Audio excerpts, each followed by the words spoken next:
पाकिस्तानमधील एक जेल, रात्रीची वेळ. जेलबाहेर हजारो लोक जमलेली. कोणी घोषणा देत होतं, कोणी जेलमध्ये घुसायचा प्रयत्न करत होतं. रात्रीच्या वेळी जेलच्या बाहेर आंदोलनाला तोंड फुटलं होतं.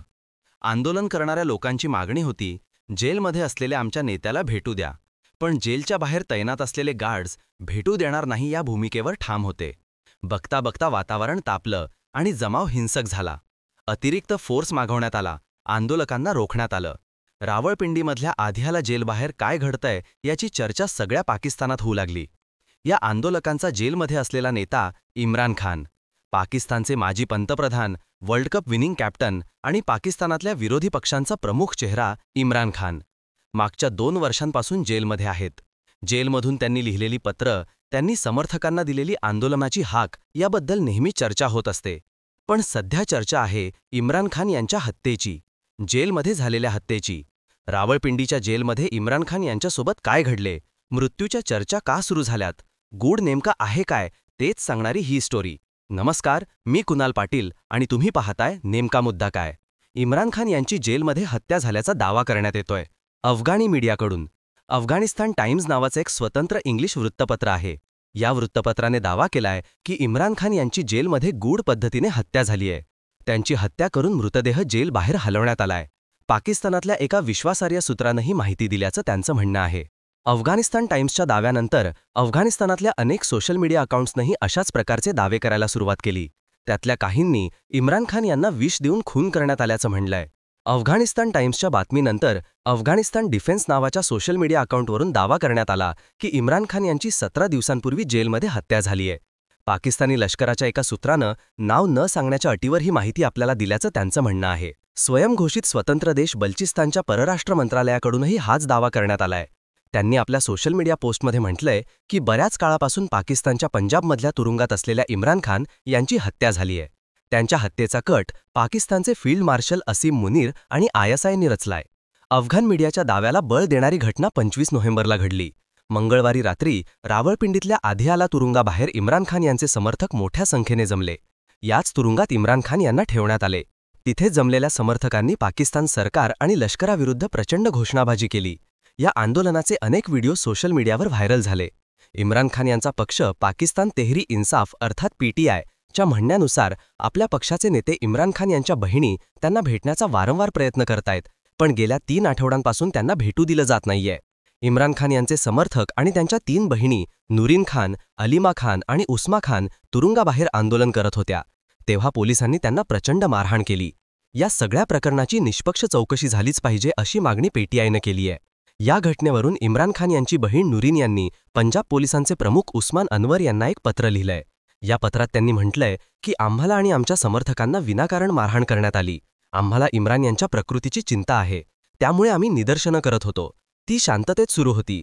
आम्ही कुठेही रस्ता अडवला नाही की जनतेची गैरसोय होऊ दिली नाही. आंदोलनात कोणतंही बेकायदेशीर कृत्य घडलेलं नसतानाही पोलिसांनी आम्हाला मारहाण करायला सुरुवात केली. पंजाब पोलिसांनी केलेला हा हल्ला अतिशय क्रूर होता. मी 71 वर्षांची आणि मला केस धरून ओढण्यात आलं. मी जखमी झाले. पोलिसांना अंधारात कारवाई करता यावी म्हणून रस्त्यावरचे लाईटही अचानक बंद करण्यात आले, असा आरोप नुरीन यांनी केलाय. दुसरीकडे इम्रान खान यांचे वकील खालिद युसुफ चौधरी यांनीही आरोप केलाय की आपल्यालाही इम्रान यांना भेटू दिलं जात नाही, त्यांना जीवनावश्यक वस्तू देण्यासही नकार दिला जातोय. साहजिकच कुटुंबियांना इम्रान खान यांना भेटू देत नसल्यानं इम्रान आहेत कुठे, त्यांच्यासोबत झालं काय याचं गोड आणखी वाढलंय. आता अफगाण मीडियाने केलेल्या या दाव्याची चर्चा सोशल मीडियावर आणि बातम्यांमध्ये झाल्यानंतर पाकिस्तानी अधिकाऱ्यांकडून यावर उत्तर आलंय. पाकिस्तानी अधिकाऱ्यांनी हे दावे फेटाळून लावलेत. यावर्षी मे महिन्यात इम्रान खान यांच्या मृत्यूबाबत अशाच प्रकारचे दावे करण्यात आले होते. त्याचा दाखला देत पाकिस्तानी अधिकाऱ्यांनी इम्रान यांच्या मृत्यूची बातमी खोटी असल्याचं म्हणलं. पाकिस्तानचे संरक्षण मंत्री ख्वाजा असफ यांनी याबद्दल इम्रान खान यांना तुरुंगात 5 स्टार सुविधा मिळतात, त्यांना 5 स्टार जेवण दिलं जातं आणि त्यांना पूर्ण आराम मिळतो अशी प्रतिक्रिया दिली आहे. तर तुरुंग प्रशासनाने या सगळ्या अफवा असल्याचं म्हणलंय. मात्र असं असलं तरी इम्रान खान यांना भेटण्याची परवानगी मिळत नसल्यामुळे सध्या त्यांच्या पक्षाच्या कार्यकर्त्यांमध्ये प्रचंड संतापाचं वातावरण आहे. मंगळवारी तुरुंगाबाहेर झालेल्या आंदोलनानंतर वातावरण आणखी चिघळू नये म्हणून पाकिस्तान लष्करानं तिथे थेट जवान तैनात केलेत. बुधवारी 26 नोव्हेंबरला इम्रान खान यांच्या हत्येच्या बातम्या समोर आल्यावर पाकिस्तानात पुन्हा वातावरण तापायला सुरुवात झाली. पाकिस्तानच्या खैबर पख्तूनख्वा प्रांताचे मुख्यमंत्री आणि इम्रान खान यांच्या पक्षाचे नेते सोहेल अफ्रिदी गुरुवारी आधियाला तुरुंगाला भेट देणार आहेत. महत्त्वाचं म्हणजे सोहेल अफ्रिदी यांना यापूर्वी इम्रान खान यांना भेटण्याची परवानगी नाकारण्यात आली होती. त्यांना ऑक्टोबर आणि नोव्हेंबरमध्ये 2 वेळा इम्रान खान यांना भेटण्यापासून रोखण्यात आलं होतं. इस्लामाबाद उच्च न्यायालयाच्या आदेशानुसार इम्रान खान यांचे नातेवाईक आणि समर्थक आठवड्यातून फक्त 2 वेळा इम्रान खान यांना भेटू शकतात. ही परवानगी सुद्धा काही निवडक व्यक्तींनाच मिळते. या आदेशानुसार इम्रान खान यांना मंगळवारी त्यांच्या कुटुंबियांना आणि वकिलांना तर गुरुवारी त्यांच्या मित्रांना भेटता येतं. पण गेल्या 3 आठवड्यांपासून त्यांना कोणालाही भेटू देण्यात आलं नाहीये. अशातच त्यांच्या हत्येची बातमी येत असल्यानं भेटू न देण्याचं गूढ आणखी वाढलंय. इम्रान खान 2018 ते 2022 दरम्यान पाकिस्तानचे पंतप्रधान होते. एप्रिल 2022 मध्ये त्यांना संसदेत अविश्वास ठरावाद्वारे पायउतार करण्यात आलं. अशा प्रकारे पदावरून हटवण्यात आलेले ते पाकिस्तानचे पहिले पंतप्रधान आहेत. आपल्या हकालपट्टीमागे अमेरिकेचा हात असल्याचा आरोप त्यांनी त्यावेळी केला होता. माझ्या काळात पाकिस्तानचे चीन आणि रशियासोबत चांगले संबंध निर्माण झाल्यानं अमेरिकेनं हे घडवून आणल्याचं इम्रान खान यांनी म्हटलं होतं. ऑक्टोबर 2022 मध्ये पाकिस्तानच्या निवडणूक आयोगानं तोशाखाना प्रकरणात त्यांच्यावर निवडणूक लढण्याची बंदी घातली. तोशाखाना म्हणजे एक प्रकारचा सरकारी खजिना. तिथं अन्य देशांच्या सरकारांकडून किंवा उच्च अधिकाऱ्यांना मिळालेल्या भेटवस्तू ठेवल्या जातात. या तोशाखानातल्या काही वस्तू स्वतःकडे ठेवून तर काहींची विक्री केली असा आरोप इम्रान खान आणि त्यांच्या पत्नी बुशरा बीबी यांच्यावर ठेवण्यात आला होता. सप्टेंबर 2022 मध्ये इम्रान खान यांनी 4 भेटवस्तू विकल्याचं कबूल केलं. या भेटवस्तूंमुळे त्यांना 36 दशलक्ष रुपयांचा फायदा झाल्याचं सांगितलं जातं. या प्रकरणात निवडणूक आयोगानं त्यांच्यावर बंदी घातली. त्यानंतर मे 2023 मध्ये इम्रान खान यांना अटक करण्यात आली. काही दिवसांनी त्यांना जामिनावर सोडण्यात आलं, पण ऑगस्ट 2023 मध्ये त्यांना पुन्हा अटक करण्यात आली. इम्रान खान यांच्यावर भ्रष्टाचाराचे, न्यायालयाचा अवमान केल्याचे आणि हकालपट्टीनंतर हिंसाचार भडकवल्याचे अनेक आरोप आहेत. त्यांच्यावर 150 पेक्षा जास्त खटले दाखल आहेत. या सगळ्या प्रकरणात त्यांना 14 वर्षांची शिक्षा ठोठावण्यात आली आहे. गेल्या 2 वर्षांपासून ते तुरुंगातच आहेत. इम्रान खान यांनी आपल्यावरच्या खटल्यांसाठी पाकिस्तानी सैन्य आणि नंतर सत्तेत आलेल्या शहबाज शरीफ सरकारला दोषी धरलंय. राजकीय बदला घेण्यासाठी आपल्याला तुरुंगात टाकल्याचा इम्रानचा आरोप आहे, पण शहबाज शरीफ आणि सैन्याकडून त्यांचा हा दावा नेहमीच फेटाळला जातो.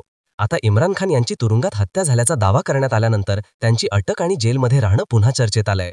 अशाच प्रकारचा दावा याआधी करण्यात आला होता.